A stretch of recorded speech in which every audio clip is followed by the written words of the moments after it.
हाँ जी बोलो। हाँ जी, मेरा मेन क्वेश्चन जिहड़ा मैं थानू पूछना है कि मैं medically I am a medical person at this present moment. हाँ जी।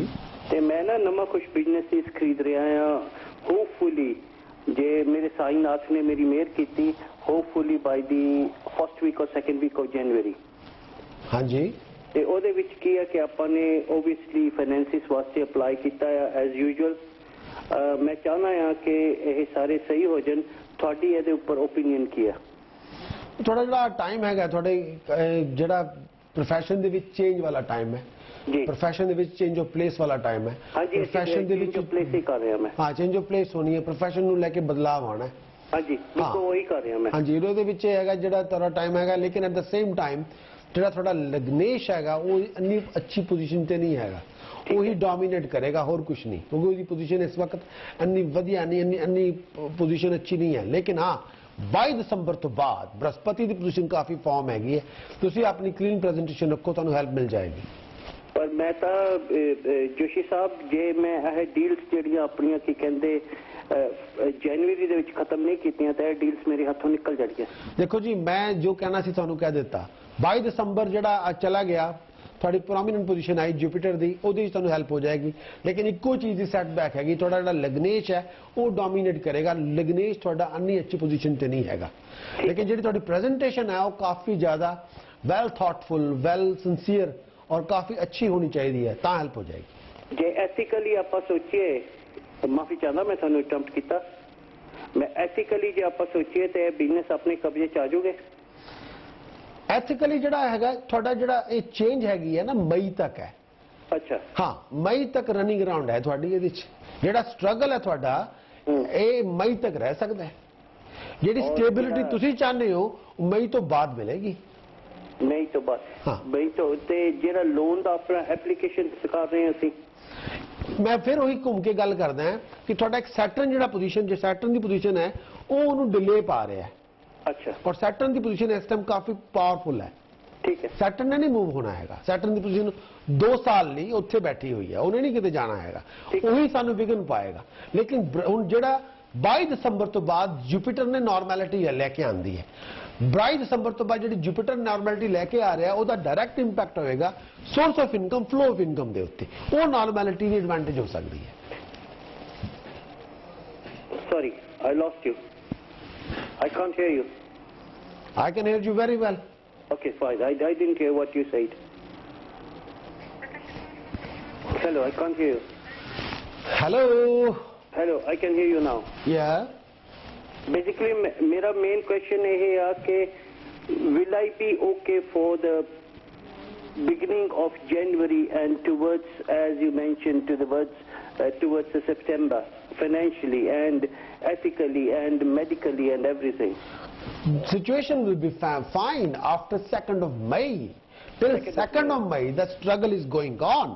Yeah. I've been saying to you, but you have to put a lot of effort on your presentation regarding documentation wise, regarding your personal presentation, regarding how you talk or address the overall situation. Indeed. Okay? Thank you. Thank you. Bye-bye. अब हम जा रहे हैं break की तरफ। अगर आप भी प्रोग्राम में भाग लेना चाहते हैं, शिरकत करना चाहते हैं, टेलीफोन उठाएं, टेलीविजन का वॉल्यूम 0 पे लेके आए, क्यों में आए, मैं करूंगा आपसे बात बहुत जल्द ब्रेक के बाद। Thank you.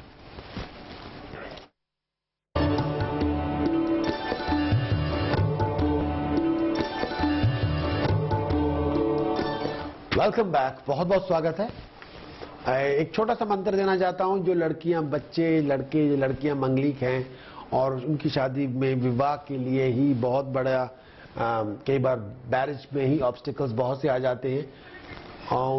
उस मंत्र को शेयर करना चाहता हूं।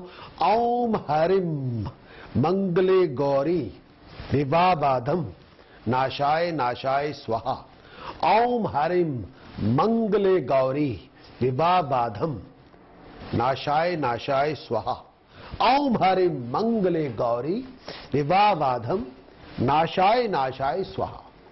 चलते हैं कॉलर की तरफ, उनसे बात करेंगे। हेलो। हेलो। हाँ जी, नमस्कार जी। गुड इवनिंग सर, मेरा नाम अमन है और मैं अपने बारे में पूछना चाहता था। आपका नाम क्या है? अमन असीजा। आपका नाम? अमन। अमन। हाँ जी, AMAN। जी हाँ, Aman ji, date of birth बोलिए क्या है आपकी? 28 अक्टूबर 1985। 28 अक्टूबर 85। 1985, yes. Time of birth? 5:56 AM। 5:56 AM। Yes. Place of birth? New Delhi, India. हाँ जी अमन जी बोलिए। सर, मुझे अपने करियर के बारे में पूछना चाहता था। लंदन में मुझे आए हुए कुछ 3 साल हुए हैं अभी। जी। और बस मैं अभी कुछ 24 साल की मेरी एज है, और मैं पूछना चाहता हूँ कि लाइफ में मेरा करियर कैसा रहेगा। और 2 बातें मुझे और पूछनी थी, जिसमें से एक है मेरी मैरिज, और दूसरा है कि अब मेरे फादर साहब एक्सपायर हुए हैं कुछ सितंबर में, तो मैं अब इंडिया वापस जाना चाहता हूँ हमेशा हमेशा के लिए। तो मुझे उसके लिए गाइडेंस चाहिए थी कि क्या ये मेरा स्टेप ठीक है जो मैं इंडिया वापस जाना चाहता हूँ। अगर आप इंडिया जाना चाहते हैं इस हमेशा हमेशा के लिए, वो आपका स्टेप ठीक नहीं है। ठीक नहीं है? नो। ओके। लेकिन अगर आप मोमेंट्री टाइम पीरियड के लिए इंडिया जाना चाहते हैं, you should go for it.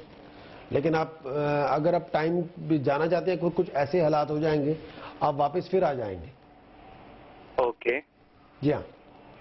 Okay. और मेरी करियर के बारे में अगर मुझे कुछ आप बता पाएं कि how would I have my career, और कैसा स्ट्रांग रहेगा, वीक रहेगा, और कैसे प्रोफेशन में मुझे जाना चाहिए। मेरी स्टडीज मेरी अच्छी हैं। I am graduate in management, और I am the only son in the family, तो मुझे पूरी फैमिली को ध्यान में रखते हुए मैं एक क्वेश्चन पूछ रहा हूँ। आपका जो प्रोफेशन हो वो इस तरह का हो जिसमें बैंकिंग हो। आपका प्रोफेशन बैंकिंग हो, इन्वेस्टमेंट बैंकिंग हो। ओके। ऐसा कोई प्रोफेशन हो जिसमें इन्वेस्टमेंट बैंकिंग हो, बैंकिंग हो, और इंटरनेशनल टाइप कोई ऑर्गेनाइजेशन हो जिसमें आप काम कर सकते हो। जी, यानी कि जैसे अगर दिल्ली में मैं काम करता हूँ तो कोई ऐसी MNC हो जो बाहर के ऑपरेशंस हो। हाँ, इंटरनेशनल को मल्टीनेशनल कंपनी हो, लेकिन जी, जी। अगर वो कंपनी ऐसी है जिसका ताल्लुकात बैंकिंग से है, इन्वेस्टमेंट बैंकिंग से है, स्टॉक एंड शेयर मार्केट से है, वो आपका प्रोफेशन बन सकता है। अगर उसमें आप एज ए मैनेजमेंट कंसल्टेंट के तौर पे जाएंगे तब भी ठीक है। प्रोजेक्ट मैनेजर आप बन सकते हैं, लेकिन अगर उस कंपनी के प्रोडक्ट का ताल्लुकात फाइनेंशियल प्रोडक्ट से है, कमर्शियल प्रोडक्ट से है, कमोडिटी से है, तो वो बात बन जाएगी, नो प्रॉब्लम। तो काम बन जाएगा। हाँ। ओके, क्योंकि लेकिन वही एक मेरी बात स्पेशलाइजेशन मेरी मार्केटिंग है। ठीक है, उसमें ऐसे जिसमें आपको बनना है project manager. Okay. Project manager या प्रोजेक्ट कंसल्टेंट आपको बनना होगा, या सिस्टम मैनेजर या प्रोजेक्ट मैनेजर या प्रोजेक्ट कंसल्टेंट या सिस्टम एनालिस्ट, ऐसा कुछ होना चाहिए। लेकिन 2011 के बाद you will be flying all over the world. You will, sorry मैंने सुना नहीं। 2011 के बाद आपकी ट्रैवलिंग बहुत होनी है। Okay, no problem. वो चेंज ऑफ प्लेस बहुत कुछ लेके आएगा, उसके लिए आपको तैयार करना है। अगर आपकी कोई अपग्रेड अपने आप को करना है 2011 मार्च से पहले, अपने आप को अच्छी तरह से अपग्रेड करें। उसके वो पीरियड आपके 6 साल ऐसे होने हैं, उस 6 सालों में आप कुछ भी बन सकते हैं। कंडीशन ये कि आपकी नॉलेज ऑन द एज तक होनी चाहिए। Okay okay. You must know the latest. Okay. और उसमें आपको वेल पॉलिश्ड होना होगा, फिर sky can be the limit. फिर आप पीछे मुड़ के नहीं देखेंगे कभी। नो। Okay okay okay. हाँ। तो ये तो आंसर हो गया मेरे पहले क्वेश्चन का कि करियर में 2011 के बाद अच्छे चांसेस हैं। डिपेंड करता है कि मेरी करंट नॉलेज कैसी है। हाँ। और दूसरा क्वेश्चन मेरा था कि मेरी मैरिज का क्या स्कोप है, क्योंकि अभी मेरे फादर साहब नहीं है, तो मेरी मम्मी चाहती है कि मैं जल्दी मैरिज कर लूं। No, absolutely not. अगर आप चाहते हैं कि घर का बीच में को बहुत बड़ा फसाद पैदा करना चाहते हैं और चाहते हैं कि घर के अंदर एक बड़ा दंगा करना चाहते हैं, then get married. Okay. You will invite a lot of problem. Okay okay. अब मैं आपको ये सलाह दूंगा, आपके फादर साहब एक्सपायर हुए हैं, very sorry to hear about that, लेकिन उसका आपकी मैरिज के साथ कोई ताल्लुकात बनता नहीं है। ओके। अगर आप घर के अंदर आपकी जिम्मेवारियां बहुत ज्यादा हैं, marriage should be the last thing you should do at this particular moment. नहीं तो you will start the marriage as for the fun, oh happiness, but my dear fellow, this will wind you up from top to bottom. Okay, it will hang you from the legs. मैं आपको ये कहना चाहता हूँ, marriage को जब तक आप पीछे रखें तो ज्यादा अच्छा रहेगा। ओके। अगर आप कुछ बनना चाहते हैं अगर चाहते हैं कि भाई मैं अपनी फैमिली का नाम रोशन करना चाहता हूं, मैरिज थोड़ा मैं आपको, I am not putting you on that one, लेकिन मैं चाहता हूं, आपकी कुंडली के मुताबिक बात कर रहा हूं, मैरिज को थोड़ा लास्ट में रखें, पहले मत लेके आए। ओके। तो जो क्रिएटिविटी होगी वो आपकी 50% डिमिनिश हो जानी है। Okay okay. और कुछ? और एक छोटा सा क्वेश्चन और था, अगर आपके पास थोड़ा सा टाइम और हो तो। मैंने अपनी कुंडली पहले एक दिल्ली में हमारे एक फैमिली पंडित हैं जो 25-30 साल से हमारे एक ट्रेडिशनल जिसे पंडित जी कहते हैं, हाँ। उन्होंने मुझे कभी यह बात कही थी कि मेरी कुंडली में 2 शादियों का योग है। ऐसा कुछ आपको दिखता है? भैया ऐसा है, आपकी कुंडली के सप्तम भाव में चंद्र ग्रहण लगा हुआ है। ओके। सप्तम भाव में जो चंद्र ग्रहण लगा हुआ उसमें ये होता है कि मैरिज के अंदर कंफ्यूजन बहुत बनी होती है। ओके। या बच्चे की पैदाइश को लेकर कॉम्प्लिकेशन चलती रहती है। ओके। दो चीजें इकट्ठी हो जाती है। या मैरिज रिलेशनशिप के अंदर कंफ्यूजन बहुत बनी रहती है, मैरिज रिलेशनशिप के अंदर ऑनगोइंग कॉन्फ्लिक्ट चलते रहते हैं, और मैरिज रिलेशनशिप में या मदर के साथ बनेगी या वाइफ के साथ बनेगी। कई बार माँ और वाइफ के साथ दोनों का इकट्ठा संगम होना बड़ा मुश्किल हो जाता है। और दूसरी बात ये होती है कि बच्चे की पैदाइश को लेकर कोई ना कोई कॉम्प्लिकेशन चलती रहती है। ओके। हाँ। ओके। और इन सब जो मैंने जितनी भी अभी कॉन्वर्सेशन हुई मेरी आपसे, इस सबको या कोई इम्प्रूव करने के लिए, या जो मेरी कुंडली में कोई अगर दुष्प्रभाव है उसके लिए दो आपकी कुंडली में ग्रहण लगे हुए हैं, सूर्य ग्रहण और चंद्र ग्रहण। ओके। सूर्य ग्रहण और चंद्र ग्रहण। सूर्य ग्रहण आपका महाविष्णु पूजन करवाते जाएं बार बार, महाविष्णु पूजन होगी बार बार। You have to do it again and again, again and again. और चंद्र ग्रहण के लिए आपको नमक चामक रुद्राभिषेक करवाने होंगे। ओके। उसको आप you should repeat it again and again for the whole life. उससे महाविष्णु पूजन और चंद्र ग्रहण। अगर आप खुद हिंदी, आप न्यू दिल्ली में पैदा हुए हैं, तो मैं आपको कहूंगा विष्णु सहस्त्र नाम का जाप हर रोज करें। विष्णु सहस्त्र नाम का जाप हर रोज करें। विष्णु सहस्त्र नाम का जाप हर रोज करें। Okay okay. उससे बहुत बड़ा बल मिल जाएगा।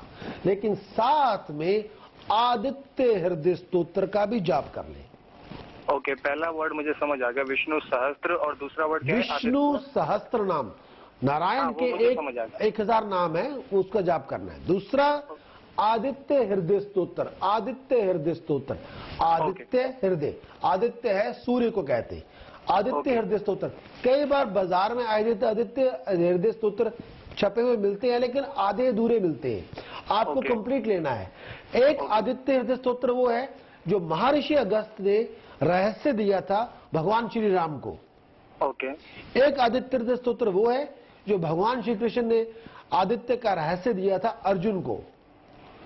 एक आदित्य हृदय स्तोत्र वो है जो भीष्म पितामह ने रहस्य दिया था युधिष्ठिर को, धर्मराज युधिष्ठिर को जी। इसमें तीनों मिल जाए तो बात बन जाएगी। अगर तीनों ना मिले, 2 जरूर मिलने चाहिए। एक महर्षि अगस्त का जो रहस्य देना था भगवान श्री राम को लंका फतह करने से पहले, वो करना होगा। साथ में जो कृष्ण चंद्र जी ने रहस्य दिया था अर्जुन को, वो 2 करें। उसको करने में आधे घंटे का टाइम लगता है। उसका जाप विष्णु सहस्त्र नाम के साथ मिला लीजिए। फिर ये जो आपके जो बने हुए हैं 2-2 ग्रहण लेके आप बैठे हुए हैं, इससे इसका उतना इफेक्ट बुरा नहीं होगा। लेकिन जब भी मौका मिले महाविष्णु पूजन और आपको करवाना चाहिए नमक चमक रुद्राभिषेक, अगेन एंड अगेन, बार बार। No problem. और मुझे कोई स्टोन्स पहनने की आवश्यकता है या फिलहाल कुछ नहीं? आप स्टोन पहनना चाहते हैं तो आप डायमंड पहन लीजिए, that will be fine. Diamond आपका लाइफ स्टोन है, आपको पहनना चाहिए। लेकिन आप शादी की बात इसलिए कह रहा हूं, चंद्र ग्रहण की वजह से जो रिलेशनशिप है उसके अंदर वो जो मैंने आपको बात बताई। दूसरी बात है कि आपको जो आपके विद्वान पंडित जी ने कहा कि आपकी शादियों के 2 योग हैं, मैं कहता हूं 4 योग भी हैं, 12 योग भी हैं। ऐसे उसके कहने से, मेरे कहने से कुछ नहीं होगा। 2 ग्रह, आप मंगलिक हैं जी, आप मंगलिक हैं, और जिस हिसाब से आप मंगलिक हैं उस हिसाब से आप मैरिड भी होंगे, लेकिन आउटसाइड रिलेशनशिप भी हो जाएगा आपका। Okay okay okay. लेकिन आप जैसे इंसान को शादी तब करवानी चाहिए जब उसको ये महसूस हो कि